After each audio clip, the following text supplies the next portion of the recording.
বন্ধুরা, তো শুভ মকর সংক্রান্তি সবাই রে। তো আমি ওখানে ডিউটি থেকে বাড়িতে আইছি, এদিকে আমরা যে বুড়ি করে বানাইছিলাম পিকনিক খাওয়ার লেগা।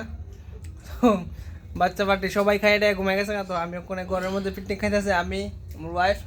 আর এই যে দেখো আমার মা কিছু কইবা নি মকর সংক্রান্তির উপলক্ষে?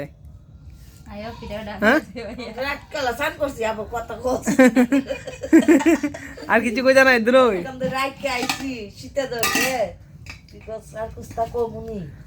তো আমরা খাইতেছি চিকেন আর হোয়াইট রাইস। তোমরা কে কি খাইছো কমেন্টে জানাও। Tata bye, good night. কি গো তুমি কিচ্ছু কইবা নি? কি সেম? মার কিছু কইবা নি? গুড নাইট কই দো সবাই রে। Good night. এদিকে ছায়া কই দো।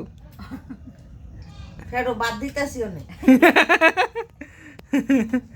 এই যে দেখো কতলা মাংস রইছে আরো। কালকে ফালা নিয়ে যাবো, খাওয়াই তো না কালকে।